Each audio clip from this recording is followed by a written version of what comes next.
श्री संजय सिंह जी।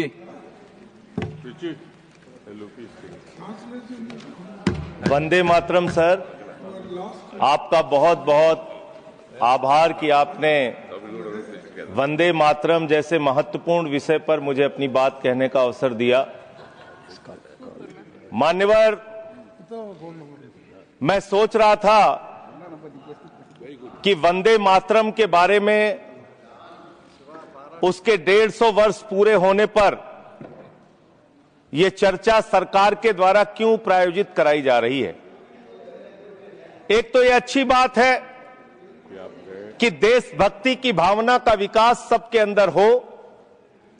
वंदे मातरम के महत्व को सारे देश के लोग समझें, नौजवान समझे, किसान समझे, मजदूर समझे, पढ़ा लिखा समझे, गैर पढ़ा लिखा समझे। यह अच्छी पहल है। लेकिन मैं साथ ही साथ यह भी सोच रहा था तो एक घटना मुझे याद आई मान्यवर। वो घटना थी उत्तर प्रदेश की। हमारे एक ऊर्जा मंत्री हैं माननीय मंत्री जी ए.के. शर्मा जी, उनके सामने व्यापारी लोग पहुंचे। उन्होंने कहा 21 घंटे से लाइट नहीं आ रही, 21 घंटे से लाइट नहीं आ रही, व्यापार बर्बाद हो रहा है, बच्चे रो रहे हैं, हमको गर्मी में बिजली दे दो। मंत्री जी ने कहा जय श्री राम, बजरंगबली की जय, और गाड़ी में बैठ के चले गए। मैं आपके माध्यम से सरकार से पूछना चाहता हूं, क्या भगवान श्री राम ने आपको कहा है कि आप नाकारे और निकम्मे हो जाइए और जनता को अंधेरे में रखिए, बिजली ना दीजिए? यह क्या भगवान श्री राम ने आपको कहा है? यह शिक्षा आपको भगवान श्री राम ने दी है? मान्यवर, मुझे वंदे मातरम आम आदमी पार्टी की रैलियों में, आम आदमी पार्टी की सभाओं में जब भारत माता की जय और वंदे मातरम जोर जोर से लगाए जाते हैं। किसी दिन लगाने का मन हो तो आ जाना हमारी पार्टी के कार्यक्रम में, आपसे ज्यादा तेजी के साथ वहां पर वंदे मातरम लगाएंगे। सदन में भी लगाना चाहते हो लगाओ। तो आप इन नारों के पीछे, ये नारे देशभक्ति के हैं, ये नारे देश की रक्षा के हैं, ये नारे देश को आजादी दिलाने के लिए हैं। ये नारों के पीछे अपने गुनाहों को छिपाने के लिए नारे नहीं है, मैं कहना चाहता हूं मान्यवर। और आप क्या कर रहे हैं? आप इन नारों के पीछे अपने गुनाहों और अपराध को छिपाना चाहते हैं। वंदे मातरम का मतलब क्या है? वंदे मातरम का मतलब है मातृभूमि की वंदना। मातृभूमि की वंदना। हम मातृभूमि की वंदना करते हैं, तो आप कैसे मातृभूमि की वंदना कर रहे हैं? अरे 1 रुपए में तो एक आम नहीं मिलता। आपने 1 रुपए में अडानी को 1050 एकड़ जमीन और 10 लाख आम और लीची के पेड़ दे दिए। ये मातृभूमि की वंदना, ये आपकी मातृभूमि की वंदना है। आप मातृभूमि को बेचकर मातृभूमि की वंदना कर रहे हैं। ये मातृभूमि की, आज वंदे मातरम पे ही बात करूंगा सर। मातृभूमि की वंदना, मातृभूमि की वंदना हिंदुस्तान के एयरपोर्ट को बेच के नहीं हो सकती। मातृभूमि की वंदना रेल को बेच के नहीं हो सकती, सेल को बेचकर नहीं हो सकती, समुद्री तटों को बेचकर नहीं हो सकती, कोयला और गैस को बेच के नहीं हो सकती, हिंदुस्तान की जमीनों को बेच के नहीं हो सकती। तुम लोग मातृभूमि को बेचने वाले लोग हो, तुम मातृभूमि की वंदना करने वाले लोग नहीं हो। मान्यवर, वंदे मातरम पे ही सुनिए। आज वंदे मातरम के अलावा कुछ बोलूंगा ही नहीं। मातृभूमि की वंदना, इस मातृभूमि की वंदना में जब यहां पे लीडर ऑफ द अपोजिशन बोल रहे थे, मान्यवर, honourable I am not yielding sir, I am not yielding sir, sir I am not yielding sir, I am not yielding sir. जब लीडर ऑफ अपोजिशन बोल रहे थे, ऑथेंटिकेट इट प्लीज देन। जब leader, sir I am not yielding, sir I am not yielding. जब यहां पे leader of opposition बोल रहे थे, नो पॉइंट ऑफ ऑर्डर, खड़गे साहब, उनके मुंह से नो पॉइंट ऑफ ऑर्डर, दलित शब्द निकल गया, दलित शब्द निकल गया। पूरी की पूरी भारतीय जनता पार्टी हाउस में खड़े होकर विरोध करने लगी। दलितों से इतना चिढ़ है आपको? क्या दलित भारत माता के बच्चे नहीं? क्या पिछड़े भारत माता के बच्चे नहीं? क्या आदिवासी भारत माता के बच्चे नहीं? अगर दलितों, पिछड़ों, आदिवासियों की बात होगी तो आप विरोध करोगे? I'll have to give it to LOH. आप विरोध I'll have to करोगे? give it to LOH. You are not on the topic. LOH. Just need a minute. LOH. Sir दो बातें हैं। Please. LOH is on its legs. LOH is on its legs. Sir दो बातें हैं। एक तो हम चाहते हैं कि डिबेट, हेल्दी डिबेट हो, तर्कों के साथ हो। अभी इन्होंने आरोप लगा दिया कि दलितों पर बीजेपी वाले एकदम हल्ला करने लगे। ऑन रिकॉर्ड है, मैंने कहा है दलित के विषय में कि ये हमारे पूज्य हैं, हमारे भाई हैं, ये ऑन रिकॉर्ड है। इस तरीके के स्वीपिंग स्टेटमेंट्स न दें और इस हाउस के माध्यम से देश को गुमराह न करें, नंबर 1। नंबर 2, आपने कहा ये बेच दिया, ये बेच दिया, ये बेच दिया। आई से please authenticate on the floor of the house what ever you have charge. देखिए, आज सर बहुत अच्छी बात गृह मंत्री जी भी कह के गए और लीडर ऑफ द हाउस भी कह रहे हैं कि जो कुछ भी मैं बोलूं उसको ऑथेंटिकेट करूं। और मैं आपसे अनुरोध कर रहा हूं सर कि अगर मैं ऑथेंटिकेट ना करूं तो मेरे खिलाफ कार्रवाई की जाए। एक एक चीज मैं ऑथेंटिकेट करूंगा। अगर मैं कोई बात कह रहा हूं तो उसको ऑथेंटिकेट करूंगा। दूसरी बात, शहीद खुदीराम बोस की बात हुई सर, कल उस सदन में चर्चा हुई। हिंदुस्तान के सबसे युवा क्रांतिकारी जिन्होंने फांसी के फंदे को चूमा, वंदे मातरम का नारा लगाया।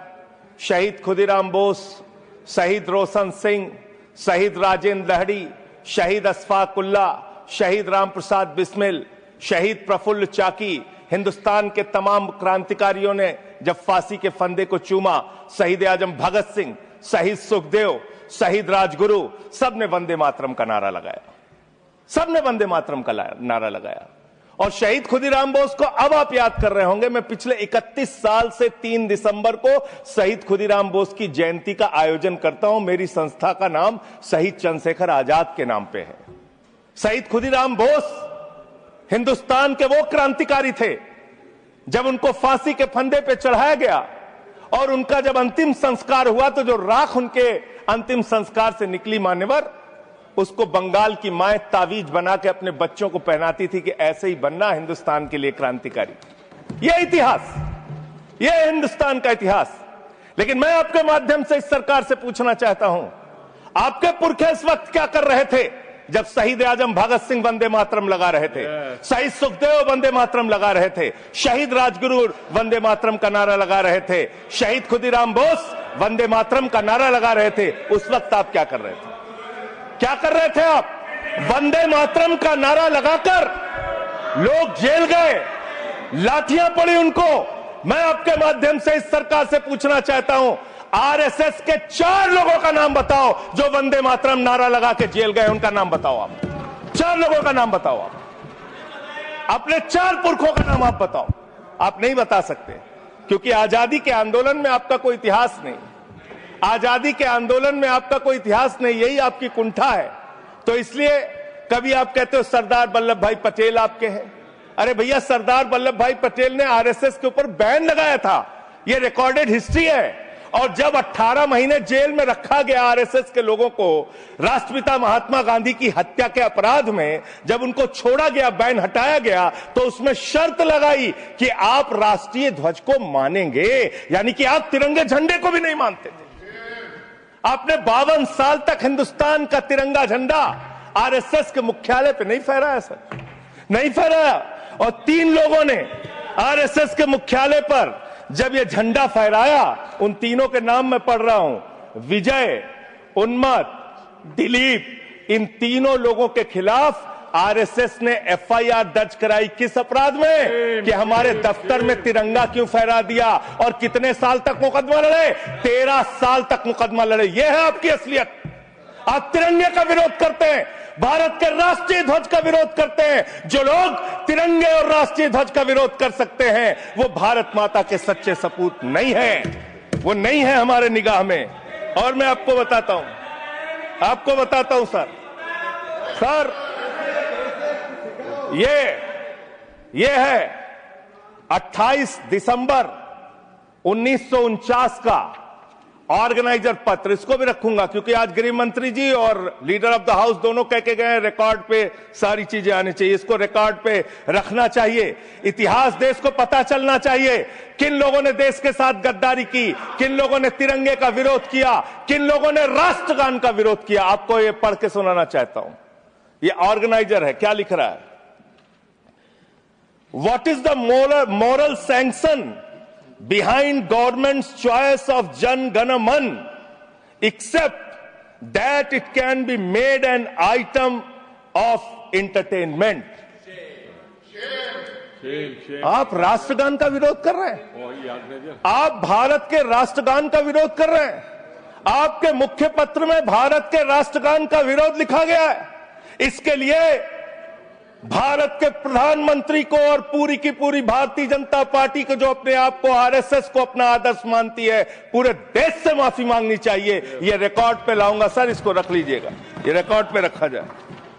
मान्यवर, फिर से बोल दे रहा हूं, 28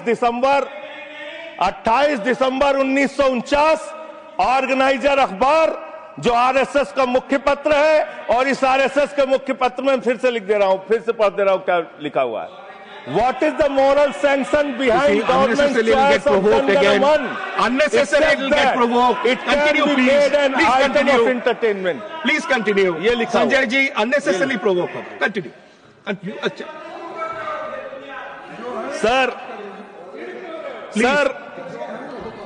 मैं आपसे ये कहना चाहता हूं कि आपने तिरंगे का विरोध किया, राष्ट्रगान का विरोध किया, वंदे मातरम आपने लगाया नहीं कभी, कोई आपका व्यक्ति देश की आजादी के आंदोलन में जेल नहीं गया, कभी आपने कोई देश के लिए, हमारे यहां अवधि में कहावत है, नाखून कटाए कि शहीद ना बना भैया। तू तो नाखूनों नहीं कटाया भैया, बिना नाखून कटाए शहीद बना चाहता है, बिना नाखून कटाए शहीद, ऐसे काम नहीं चलेगा सर। जिन्ना का भी जिक्र कल दूसरे सदन में हुआ, प्रधानमंत्री जी ने जिक्र किया। जिन्ना के साथ आपके कितने गहरे और मधुर संबंध थे, क्या इस देश के लोगों को पता है? नहीं पता, मैं बताता हूं। श्यामा प्रसाद मुखर्जी जी फजलुल हक की गवर्नमेंट में फाइनेंस मिनिस्टर थे, और फाइनेंस मिनिस्टर रहते हुए उन्होंने अंग्रेज गवर्नर को चिट्ठी लिखी थी। Shyama Prasad followed this and told Governor Herbert the administration of the Bengal province should be carried on in such a manner that in spite of the best efforts of the Congress, this Quit India movement will fail. ये चिट्ठी लिखी है। आपने भारत छोड़ो आंदोलन के खिलाफ आपके नेता, जनसंघ के पहले राष्ट्रीय अध्यक्ष और तत्कालीन गवर्नमेंट में जो वित्त मंत्री थे, उन्होंने चिट्ठी लिखी अंग्रेज गवर्नर को और कहा कि भारत छोड़ो आंदोलन, जो हिंदुस्तान के क्रांतिकारियों का आंदोलन था, जो देश की आजादी का आंदोलन था, वो आंदोलन कुचल देना चाहिए, खत्म कर देना चाहिए। ये है रिकॉर्डेड हिस्ट्री आपकी, ये आपको, आपके बारे में पूरे देश को पता रहना चाहिए। अब जिन्ना, हाँ, इसको भी सभा के पटल पर रखूंगा। जिन्ना और आपके रिश्ते क्या थे? कितने मधुर रिश्ते थे। एक राज्य में सरकार नहीं बनाई मान्यवर इन्होंने, नॉर्थ वेस्ट फ्रंटियर, सिंध प्रांत, और फजलुल हक की गवर्नमेंट। फजलुल हक वो शख्स है जो पाकिस्तान बनने के बाद वहां की सरकार का गृह मंत्री बना। आपके रिश्ते उन लोगों के साथ थे, ये देश को पता होना चाहिए। इसलिए आप किसी को भी देशभक्ति का प्रमाण पत्र बांटने का काम मत कीजिए। आप वंदे मातरम लगाने का काम कर रहे हैं और देश की सुरक्षा के साथ खिलवाड़ कर रहे हैं।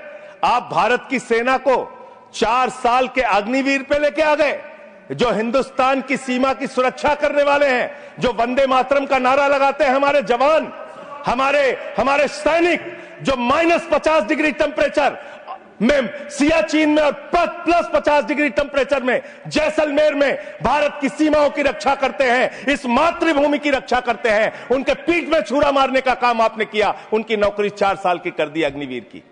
आपको मातृभूमि से प्यार है, आप देशभक्ति की बात करेंगे, आप देशभक्ति की बात कर रहे हैं। अरे मैंने साइकिल चोर सुना था, लॉकेट चोर सुना था, स्कूटर चोर सुना था, मैंने सुना था तमाम तरह के चोर होते हैं। आप लोग तो वोट चोर निकल गए हिंदुस्तान के अंदर। वोट चोर, 3 करोड़ वोट उत्तर प्रदेश में 3 करोड़ वोट की चोरी करने जा रहे हैं। कल की मीटिंग में पता चला 17.5% वोट उत्तर प्रदेश में काटे जाएंगे। आप ये कर रहे हैं, ऐसे लोकतंत्र को मजबूत करेंगे? ऐसे आप मातृभूमि की सेवा करेंगे? ऐसे आप मातृभूमि की वंदना करेंगे? मान्यवर, मैं आप लोगों से सिर्फ इतना कहना चाहता हूं मान्यवर आपके माध्यम से कि हमने फिल्मों में सीन देखी है, डाकू लोग आते हैं जय भवानी जय भवानी जय भवानी कह के और वो गांव का गांव लूट के चले जाते हैं। जय भवानी कह के गांव का गांव लूट के चले जाते हैं। हम इस देश के अंदर किसी भी सरकार को वंदे मातरम और भारत माता की जय लगाकर देश को लूटने की इजाजत नहीं देंगे। वंदे मातरम लगाएंगे, भारत माता की जय लगाएंगे, जय हिंद भी कहेंगे, राष्ट्रगान भी कहेंगे, वंदे मातरम भी गाएंगे, लेकिन देश के साथ गद्दारी और धोखेबाजी नहीं करने देंगे। आपको नहीं करने देंगे। ये देशभक्ति के नारे हैं, ये देशभक्ति के नारे हैं। आप बेरोजगारी पे बात नहीं करना चाहते, महंगाई पे बात नहीं करना चाहते, दलितों का मंदिर में प्रवेश वर्जित है, कहीं उनको रोका जा रहा है, उस पर बात नहीं करना चाहते, पिछड़ों का शोषण हो रहा है, उस पर बात नहीं करना चाहते। आपने मातृभूमि की सेवा यह की है कि आज हिंदुस्तान के ऊपर 200 लाख करोड़ रुपए का कर्जा है, 200 लाख करोड़ रुपए का कर्जा। आपने हिंदुस्तान को आज इस स्तर पे पहुंचाने का काम किया है। और दूसरी बात मैं पूछना चाहता हूं आपके माध्यम से मान्यवर, इस देश में मजदूर भी हैं, किसान भी हैं, आदिवासी भी हैं, दलित भी हैं, पिछड़े भी हैं, सवर्ण भी हैं, सब में अनपढ़ है, सब में भारी संख्या है जो पढ़े लिखे नहीं है, जिनको संस्कृत का ज्ञान नहीं है, जो नहीं पढ़ सकते वंदे मातरम। तो आप उनको कह रहे हैं कि वो देशभक्त नहीं है। मैं आपके माध्यम से कहना चाहता हूं, वो देश को लूटने वाले अडानी जैसे पूंजीपतियों से ज्यादा बड़े देशभक्त हैं, जो अपने बच्चों के लिए श्रम करते हैं, मजदूरी करते हैं, कुली का काम करते हैं और अपने बच्चों का पेट भी पालते हैं, देश की भी सेवा करते हैं। वो आपसे ज्यादा देशभक्त हैं। उनकी देशभक्ति को आप इससे चेक करने का काम मत कीजिए, उससे परीक्षा करने का काम मत कीजिए। मान्यवर, मैं अंत में एक और बयान आया, उसका जिक्र करके अपनी बात को खत्म करूंगा। अभी एसआईआर की प्रक्रिया के तहत उत्तर प्रदेश के मुख्यमंत्री ने कहा कि डिटेंशन सेंटर बनाए जाएंगे। 80 लाख लोगों के वोट आपने बिहार में काट दिए, वहां कितने घुसपैठिए मिले आपको? अरे भाई, ये भी मातृभूमि की बात हो रही है। आप लोग चाहते हैं बांग्लादेशी यहां पे आ जाएं, मातृभूमि को सुरक्षा को खतरा हो जाए? आपको तो चिंता वही है ना, वही तो बात कर रहा हूं। कितने बांग्लादेशी घुसपैठिया मिले? कितने बांग्लादेशी घुसपैठिया मिले? कितने बांग्लादेशी घुसपैठिया मिले? मात्र 315, जिसमें नेपाल के बाकी लोग सिर्फ 78 मुसलमान मिले। वहां 80 लाख लोगों के आपने वोट काट दिए। अब आप कह रहे हैं उनको डिटेंशन सेंटर में रखेंगे। उनको डिटेंशन सेंटर में आप रखेंगे जो हिंदू हैं, जिनके जो पूर्व आईएएस हैं। आप इस देश का सिर्फ माहौल बिगाड़ना चाहते हैं। आप इस देश को सिर्फ नकली नारों के पीछे सिर्फ आप अपने आप को छिपाना चाहते हैं। वंदे मातरम देशभक्ति का नारा है, भारत माता की जय देशभक्ति का। हां, दिल्ली में तो काटोगे ही आप, ठीक ही कह रहे हो, पहले से ही नियत बता दिया। दिल्ली की हालत तो कर दी आपने। अरे इसमें क्या लिखा हुआ है? इसमें क्या लिखा हुआ है? सुजलाम सुफलाम, सुजलाम सुफलाम, शुद्ध जल शुद्ध फल और मधुर वाणी। मधुर वाणी, मधुर वाणी कौन बोल रहा है? देश के प्रधानमंत्री मधुर वाणी बोल रहे हैं। मुजरा जैसे शब्दों, अरे भाई, इसी वंदे मातरम की सेकंड्स रह गए सर, वंदे मातरम की तो बात कर रहा हूं। हमारे पास और टाइम है सर, टाइम है सर। सर, मधुर वाणी, मधुर वाणी, मधुर वाणी। सर, जहरीली हवा और जहरीला पानी दिल्ली में दे रहे हैं। हमारे पूर्वांचल के भाइयों के ऊपर बुलडोजर चला रहे हैं। सर, मेरे टाइम में से काट लीजिएगा, पार्टी टाइम में से काट लीजिएगा, प्लीज, पार्टी टाइम में से काट लीजिएगा। सर, हमारी पार्टी का टाइम 24 मिनट है। प्लीज 1 सेकेंड दिल्ली संजय को जी, संजय जी 1 दिल्ली सेकेंड को आपने- 1 सेकेंड ऑनरेबल अभी 10 मेंबर्स महीने- ऑनरेबल अरे मेंबर्स 1 बच्चों सेकेंड शांत हो जाओ। माननीय संजय जी, बच्चों माननीय शांत- संजय जी, माननीय संजय बच्चों जी शांत। कंक्लूड करिए, आपका सर, समय खत्म अरे हो रहा मैं है। Sir, It'll continue. 24 Please, minute मेरा please, टाइम है। प्लीज मैं अपने माननीय time- Neeraj ji, please he is concluding, please conclude 10 second sir, please conclude, आपका समय समाप्त हो गया है। सर मेरी पार्टी का समय 24 मिनट है। ठीक है। मेरी पार्टी का समय 24 मिनट है। और कोई स्पीकर नहीं है आपके? स्पीकर एक और है, उनमें से आप काट लीजिएगा समय। मैं कह रहा हूं Conclude करिए, ना, conclude। हाँ ये हमारा अधिकार है, पार्टी का अधिकार है। तो मान्यवर 10 महीने में आपने दिल्ली की वो हालत कर दी, जहरीली हवा यहां पर आने लगी। दिल्ली को आपने दुनिया का सबसे प्रदूषित शहर बना दिया। बच्चों शांत हो जाओ, बच्चों शांत, बच्चों हल्ला मत करो, शांत हो जाओ। Conclude, I am giving you enough, अरे मैं एक Conclude मुख्यमंत्री करिए। इन्होंने बनाया है। कंक्लूड करिए सर एक मुख्यमंत्री बनाया इन्होंने, प्लीज, खत्म कर रहा हूं। प्लीज। एक मुख्यमंत्री बनाया है जिसको ये नहीं मालूम कि AQI होता क्या है। कंक्लूड करिए। वो टेम्परेचर बता रही है। ये हालत है। Thank you. तो इसलिए मैं अंत में इन्हीं लाइनों के साथ कि पहले ये तय करो कि वफादार कौन है। ये वक्त तय करेगा कि गद्दार कौन है। ये वक्त तय करेगा कि गद्दार कौन है। पहले Thank ये you. तय करो कि वफादार कौन है। ये वक्त तय करेगा कि गद्दार कौन है। वंदे Thank you. वंदे थैंक यू, वंदे थैंक यू। वंदे वंदे वंदे वंदे वंदे। कोई बीजेपी वाला वंदे मातरम नहीं लगाया सर।